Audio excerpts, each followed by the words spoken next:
What's going on, everybody? This is BroncoJuggalo, and welcome back to another Slashback Saturday review. Today I am doing a video nasty because today's category is classic gratuitous slashers. I decided to go with a video nasty title because the title I originally wanted to do isn't a slasher movie.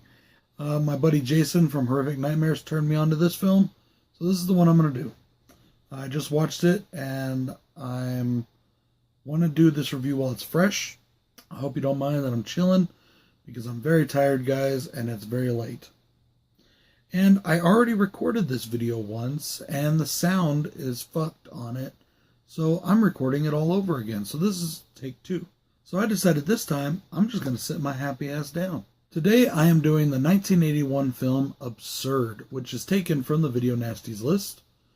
Not really sure why this movie is a video nasty, though, in my opinion. And yes, I am judging it by the 1980s UK standards that put it on the list. There's a lot of other movies that they did not put on the list that were quite a bit worse than this one. There is no gratuitous sex or nudity in this. There really isn't a lot of gratuitous violence. There is some really good gore, and it is a gory film. But the gore is pretty interspaced, if you know what I mean. It's not totally over the top all the time, but it is pretty good. So, as I said, 1981's Absurd. And I get why they call it absurd. However, there is another title for this film that I really didn't get that much. When it was released in the US on VHS, it went by the title Monster Hunter. I don't understand that title after watching the movie. This is an Italian and Panamanian film directed by Peter Newton, which is actually a pseudonym for the Italian director Joe D'Amato. Starring as Miko Stanopoulos, our killer, is George Eastman, who actually wrote this film as well under his, I don't know which one is actually his real name, but he wrote it under another name, which I can't remember right now. And he also co-produced the film under yet another name. Our story is that a man who is driven insane by an experiment conducted on him to give him a healing factor. Boy, that sounds really familiar, doesn't it? However, this experiment was conducted by the Vatican, which just blows my mind. He goes insane and he starts a killing spree in small town America somewhere. Doesn't say where. Meanwhile, there is a priest hunting him down to take him out. And at the beginning of the film, they kind of build the priest up, in my opinion, just by the way it's shot and the way it's done. They build the priest up kind of as a badass, almost like he's like some sort of assassin sent by the Vatican to take out this guy. And then he's kind of just wimpy. It really bothered me, but I'll get into that here in a second. Things about this movie that I really thought were interesting. It really reminded me of Silent Rage. Okay, we have a killer who's been experimented on. He's basically pretty much indestructible because he can heal himself. In this film, the only way to kill the killer is to chop his head off. Or pierce the brain, I believe they mentioned, but chopping his head off, I guess, works, because it works. This review does contain spoilers. But it did remind me a lot of Silent Rage. Now, in Silent Rage, we have Chuck Norris, who plays a kick-ass sheriff, taking no prisoners, kicking ass and taking names. You know what I'm saying? In this one, we have a priest who is kind of a wimp and doesn't do shit in the whole film. In fact, they kind of forget about him for about 45 minutes of the film. So let's just start with cons, guys, because there are quite a bit of problems with this film that I didn't like. And my first con is that the priest is way underutilized. And as I said, at the beginning, they're kind of shooting things. It makes him kind of seem like a badass. And then we find out he's not. And it's just kind of a letdown. And then, as I said, for about 45 minutes, they completely forget about the priest. You don't even see him in the film until the last 5 minutes of the movie. Literally the last 5 minutes. And he really doesn't do a whole lot. As I said, in this movie, the kills are really good. In between the kills, nothing really happens. It's a lot of dialogue that doesn't lead anywhere. It doesn't mean anything. And it doesn't advance the story. In fact, there really isn't much of a story at all in this film, aside from the killer killing people and he gets taken out. Going off of that, my next con is the acting in this film. Aside from our killer, just about everybody in this movie, every secondary character in this movie is terrible. The acting is just so wooden, so stiff, so emotionless. Just terribly, terribly bad. And my biggest offender in this is the little boy, Willie. I don't know what the actor's name is. Okay, we have a family of 4 that the killer goes after mainly in the film. And it doesn't give a reason why. He just goes there. Maybe he just finds his way there, and that's all. The dad hits him with the car on the way. Maybe that's why. He brushes him with his car. Okay, we have a family of 4. Mother, father, son, daughter. Daughter, about 16 years old. Judging by the looks of her, I'd say she's around 16. She is, from what I understood, completely paralyzed. She's talking about, will I walk again? She has some sort of debilitating disease or some sort of condition that has left her without the ability to walk. She is in bed. She is bedridden. She has, traction, all that. She's in traction, all that kind of stuff. There is a young boy of about 10. His name is Willie. Her name is Katyana, I think. I can't remember. Katya? I don't remember what her name is. But anyways, this kid is so fucking annoying. The actor is terrible. The character is annoying. And a lot of the things he does don't make any sense as far as the story. Okay, as I said, this sister of his is supposed to be completely disabled. Cannot move. She's paralyzed. So while he's running around the house, even though he was supposed to have left the house, he doesn't like the idea of going off on his own. So he finds his way back into the house because he's a dumbass. And he's trying to get into his sister's room. And he's banging on the door. I think it's Tatiana or something like that, or I don't remember, Katya or I don't know, whatever. He's like, let me in, let me in, let me in. And she's like, I'll be there, Billy, just wait, I'll be there. Or Willie, I'll be there, just wait. And I'm sitting there thinking, she is paralyzed. How the hell is she supposed to get up and open the door for him? He should know that. Why is she even saying she's going to try? Because she can't. And then all of a sudden she does. She gets up out of the bed, she goes over and she opens the door. She kind of stumbles over there. She's not even supposed to be able to walk from what I gathered from the dialogue in the movie. I don't understand how she even got out of the bed. She opens the door, he comes in, the killer comes in right behind him. She grabs a compass, and no, I don't mean a directional compass. I mean like a drafting compass or a drawing compass. It's got a pen or a pencil on one end and a sharp point at the other so you can make a perfect circle. And she takes it, and I'll get into this in my pros too, and she stabs him in the eyes, and he's blinded, and he's like going like this, trying to find him. And then she starts running away, right? At first she's hobbling a little bit, but there are some scenes where she's just flat out moving, and I'm like, wait a minute. That doesn't make any sense. What the fuck is going on? So we have really bad acting. She's not selling it very well because she keeps forgetting that she's supposed to be limping. And then we have plot points that don't make any sense. How is she even up and moving? I don't get it. Now, I know it might sound that I'm being really hard on this movie, and it might sound that I don't like the movie. That is actually not the case. I enjoyed the film. It was not the best, but I didn't hate it. I had fun with it. I enjoyed it. And what really moved it for me are the gore and the kills. And those were top notch. The gore was really good. The kills were creative. And the makeup effects were excellent. And that's basically 3 pros rolled into one. I'm just trying to save a little time here, guys, because I'm getting tired.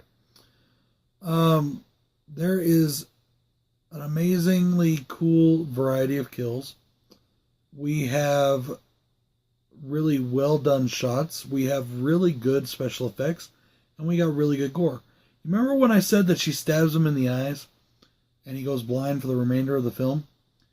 It looked amazing.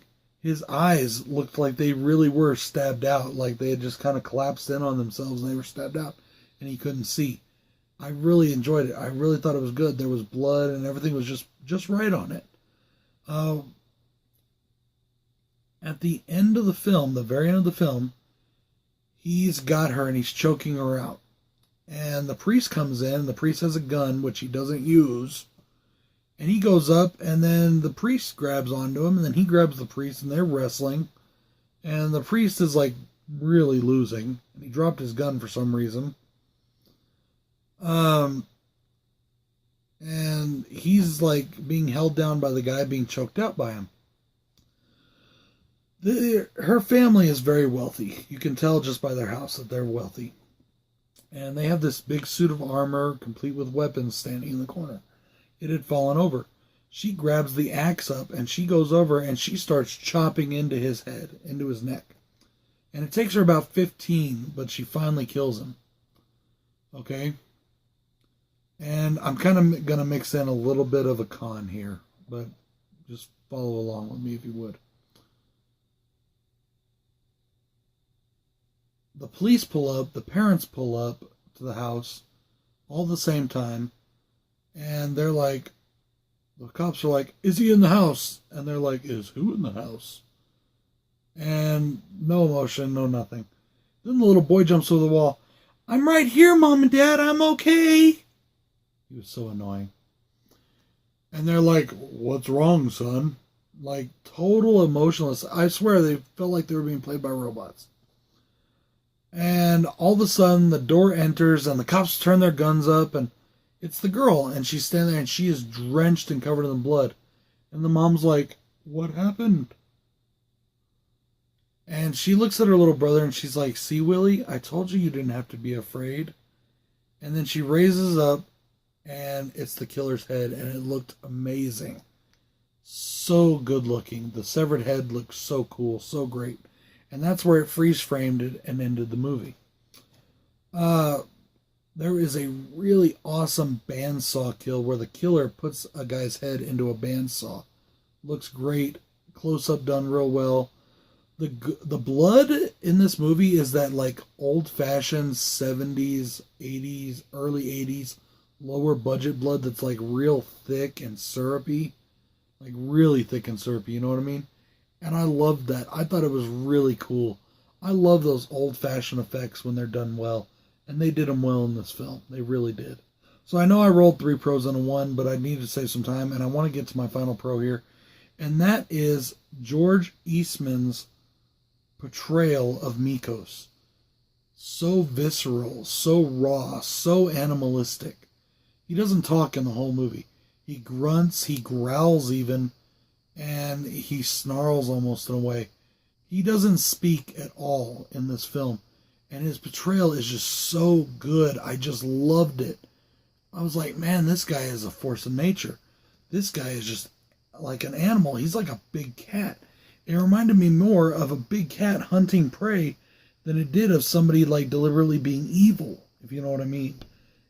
I really enjoyed that aspect. I thought it was really cool. You know what? I actually have one more pro I want to discuss that I discussed in the first film, or in the first time, and I almost forgot. I like the way this film was shot. Now, I'm not going to include it as a con because it could have just been the way I was watching, because I was watching it on YouTube for free. And maybe that copy just wasn't very good, because sometimes it would be coming through like fully HD restored, and then they'd switch angles and it would look kind of grimy and grainy like it came off of VHS. So it could have just been the copy I was watching. That's not what I'm talking about, though.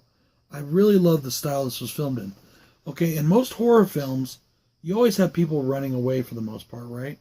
They're running off in the distance. They're trying to get away from the killers, whatever.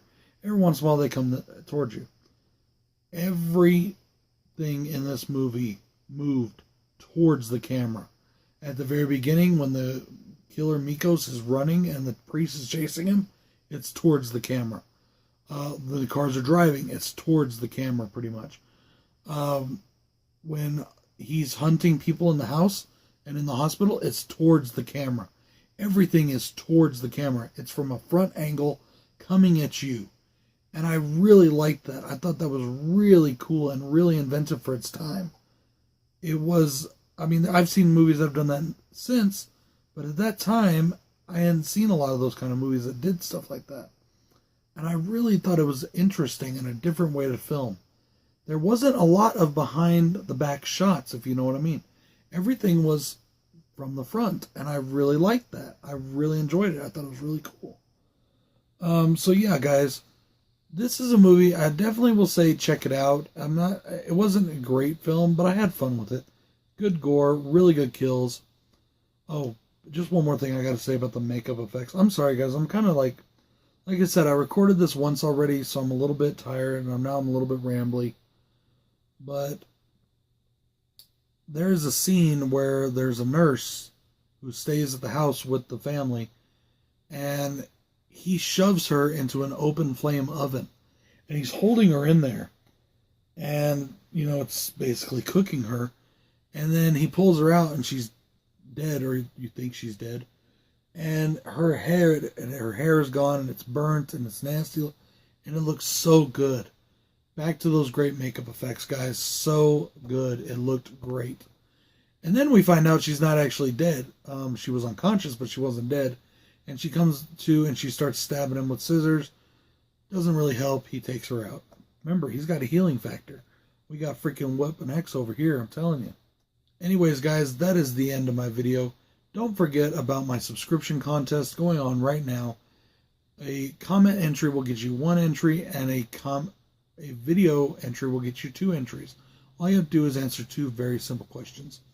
And this week, I am starting the Child's Play franchise. I've already got Child's Play 1 in the can, and I can't wait to put it up. But it is Saturday, and we are doing our Slashback Saturday series. So, all that being said, guys, this is BroncoJuggalo saying peace. Hey, you double G-A-L-O. Hey, hey, hey, hey.